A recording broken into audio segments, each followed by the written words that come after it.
Hi guys, it's Tara and welcome back to Crafting with Curly Cues.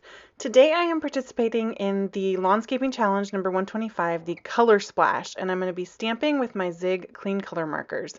So to get started, I have this pack of Bristol Smooth white paper, and this is something that I have heard as a preference for your Zig markers, and I tried it in a video before and I didn't love it, but since then I've done a lot of off-camera just coloring of images on it just to test it out, and I've found that I do really enjoy it. I still like my Canson XL, but I also really like this Bristol Smooth, so I'm going to be using it more when I use my Zigs. So there's my beautiful Zigs, and as you saw, I'm going to be using the Chevron Backdrop stamp set from Lawn Fawn. And I'm going to take a couple colors of Zig markers, and I'm going to take my black and I'm going to take a dark pink, and I'm trying really hard to get better about listing the colors that I'm using for you guys. So you can see up in the corner there, I have listed the colors that I'm using, and I'll do that throughout the video, and I'm going to try to remember to do that going forward so that you guys always know what colors I'm using.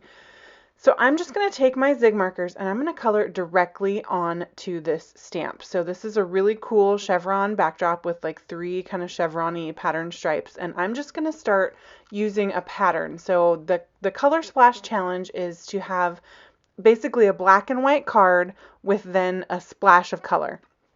And I'm a pink gal, so I went with pink as my splash of color.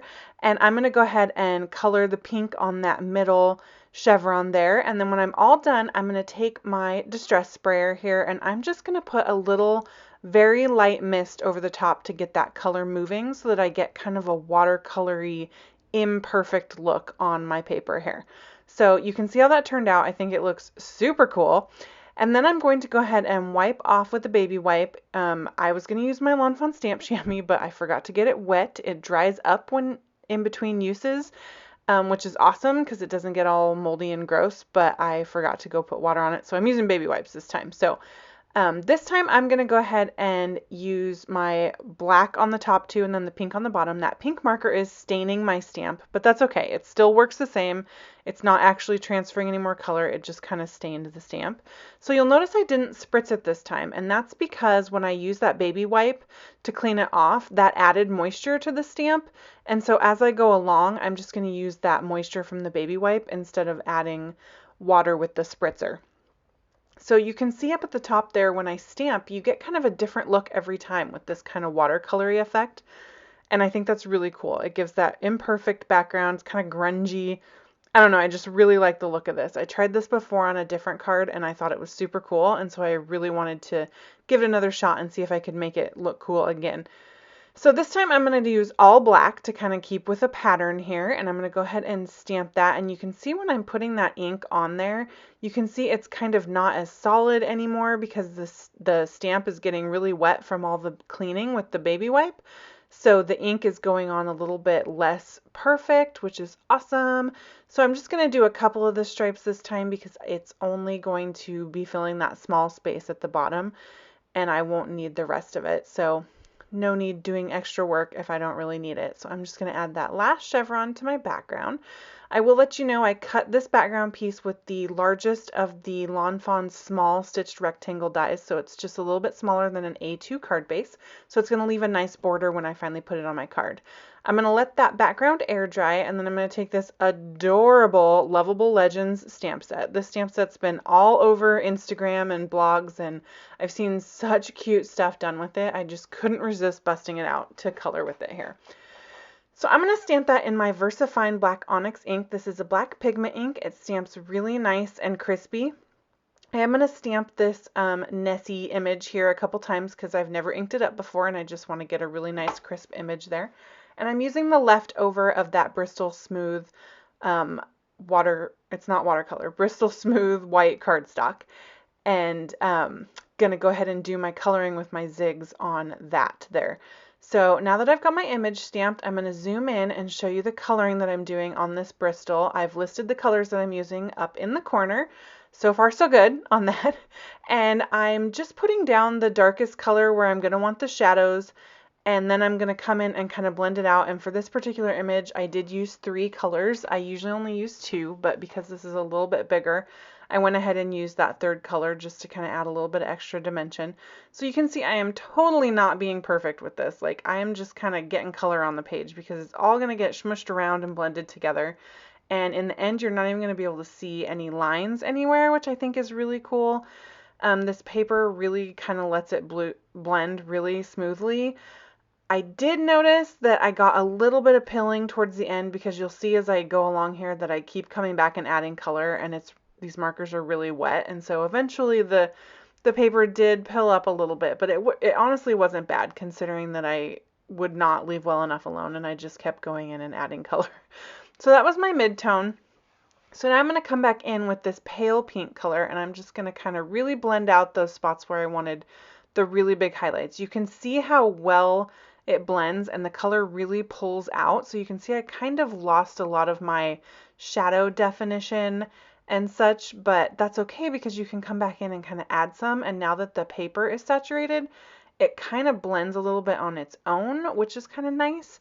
So now I've got that darkest one again, and I'm just going to add back in some of those shadows in the areas that I want to be the darkest. And you can see it doesn't blend perfectly, but it is kind of blending out into some of that moisture. And then I'll come back in once I've got that deep dark shadow in with my medium tone and just blend just at the border of where I put that extra shadow down. And that's just going to take the harshness away, but leave that cool shadowy effect. And keep in mind, these are watercolor. So you're not really going for like a perfect Copic blend, in my opinion. I'm going for more of a watercolory, organic type coloring. Because if you're going to have a pink Loch Ness monster, I think that's just going to be pretty whimsical and you don't need it to be perfect. So that was my thought. You see, I can't leave well enough alone. I keep coming back in with more color, but I wanted a little bit more shadow. So now I'm going to use, I forgot to list this, but this is the black one that I used at the beginning to fill in those little dots. So I'm going to let that air dry while I work on my sentiment. So this is a 1.5 inch thick strip of Simon Says Stamp black cardstock, and it is cut to be the same size as a A2 card, so it's 5.5 inches. And I went ahead and prepped that with my embossing buddy there, and I'm going to heat emboss my sentiment on here. So I'm going to use my Versamark ink. So this is just a sticky ink that goes on clear, and it lets that embossing powder stick really well so that you can go ahead and heat emboss your sentiment. And I'm going to start with the sentiment in the stamp set is broken up. It says "Have an Unbelievable Birthday," and it's in 3 different pieces. I'm going to start with this unbelievable since that's kind of the focal piece, and I want to make sure that I space that correctly. And then I'm going to go ahead and put my powder, my embossing powder, right on top of that before I do the rest of my stamping. And this is just so that I can really see where that word is and I don't accidentally stamp over the top of it, since that would make me have to start over. So now I'm going to go ahead and use one of the little stamps that goes with this. This is the Have N, and I'm going to position that where I want it and stamp it right on. I will tell you, I got really lucky with this because I didn't really place anything on here because my Nessie's not cut out yet. So I was just kind of guesstimating where I would need my sentiment on this strip, and it ended up working out perfectly. But I realized later that that could have gone really horribly wrong for me if I'd done it just a little bit too far over, but oh well, it all worked out. It was serendipitous. So you can see I have that total sentiment now. I added the exclamation point on the end. Lawn Fawn sets always come with a cute little exclamation point so you can really get jazzed about your sentiments. So that is all set. I'm putting my powder from my coffee filter back into my container, and then I'm going to go ahead and heat set this and watch it melt and become nice and bright white on that black background. So this is going to help contribute to my black and white card with a splash of color for this challenge. I thought this was a really fun challenge. I love that look of the black and white cards with like a color pop. And so it's been really fun to watch as people kind of post what they're doing for this Lawnscaping challenge, because I just think everything looks super awesome. So I'm going to go ahead and fussy cut out my Nessie. I haven't been doing this a lot since I got my brother Scan and Cut 2, but if it were up to me, I would fussy cut everything. I love the look of things cut right to the line. But sometimes you just don't have time for that. But this was a nice, easy image to cut out, so I cut it right up to the line. And then I'm going to go ahead and line it with my Black Soot Distress Marker on the edges so it looks like it's cut out perfectly. And now I'm going to start, oh, not quite. I was going to start building my card, but I forgot I decided to add a little something to the background here. So I'm going to take those same two Zig markers that I made the background with and just scribble on my glass craft mat, and then I'm going to spritz some water on there and take a paintbrush and just go ahead and flick some of that ink right on top of my background. So I just wanted this to look really grungy and imperfect, and I thought that this just really added a little something extra.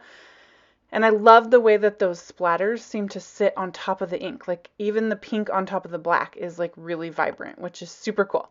So then I'm going to hit that with my heat tool in between so that I can come back in with the other color and get all those little splatters on there and make this a really fun, whimsical, grungy, imperfect background. So same technique, I just rinsed my brush off and then I'm coming back in and I'm just going to flick some of that black right over the top.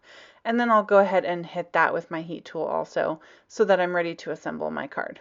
So I'm just going to clean up my craft mat with a baby wipe and then a paper towel here, and it's all nice and clean and ready to roll.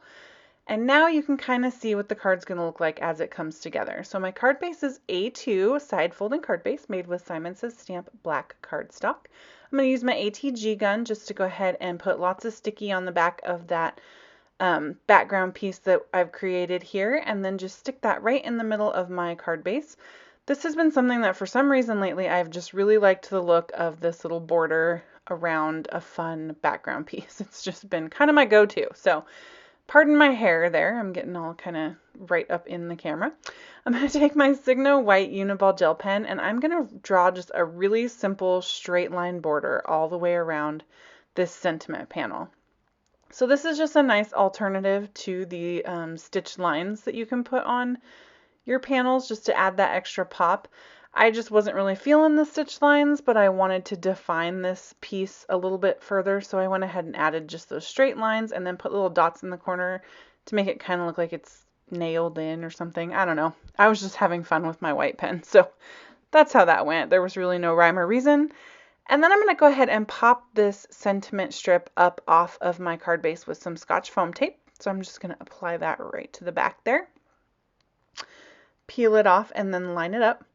I didn't line it up completely perfectly, but that's okay because you can always trim. You can always fix your mistakes. So I'm kind of trying to make sure that I get it flush with that side, and that way I can go ahead and trim off the other side. So I'll flip it over and then just trim that little piece that's kind of poking out the back. I don't know if it wasn't cut quite evenly or what the deal was, but for whatever reason it didn't line up. So I just went ahead and fixed that. And then I'm going to put some foam tape on the back of my Nessie. So I want the Nessie popped up in front of that panel, kind of on the side there where there's all that empty space. And so because that panel's already popped up, I need to double up the foam tape on the areas that are not going to be on top of the panel so that it stays even with the rest of the Nessie. So I put one strip down on the neck and then I cut another strip and just put it right on the top of that one. And then I'm going to do the same with her little head there.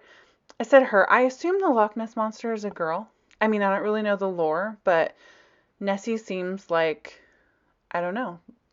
I've just always assumed that Nessie is a girl. Nessie is a girl, Bigfoot's a boy. I don't know what the Kraken is. I haven't really given that one much thought. So if anyone knows, let me know. So now I'm going to peel the back off of all this foam tape and I'm going to go ahead and apply it to my card. So that little piece was giving me fits. It didn't want to stick. So I just want to make sure that all the spots with double foam are not on the banner and then the rest is on the banner, and now it's nice and even and it's got support behind all areas of it. So at this point this card could be done, but I am, of course, I'm going to go back and add some embellishments. So I am taking my Stardust Jelly Roll pens and I'm just putting a little bit more detail on the back and head of this little critter. And I'm just making some dots with these sparkly Stardust pens. I love these pens. I think they're fabulous. And I just used coordinating colors. So I used a little clear to put over the black dots, and then I'm just using this dark pink to coordinate with the monsters. You can see how cute and sparkly those little dots are there. And then I went ahead and grabbed some Pretty Pink Posh Fairy Tale Fuchsia gorgeous iridescent sequins and paired them with some Pretty Pink Posh 4mm onyx sequins, which are a nice matte, which I thought was an awesome contrast. And that is going to finish up the card for today. So thank you guys so much for stopping by. I think this was a super fun challenge and you can hop over. I'm going to link to it below if you want to participate. I think it's almost over, so if you want to do it, hop over there fast. But this is a zoomed in image. You can see how cool the coloring turned out on that Nessie, and I love that grungy looking background there. I think it's super fun. So all the supplies are going to be listed below, and you can always find them over at my blog as well. If you enjoyed this video, please hit subscribe, leave me a comment. I'd love to hear from you guys. Check out the description box. I'm going to put all kinds of crafty inspiration, and I'd love for you to join me on Facebook, Pinterest, and Instagram. Thanks, guys. Bye.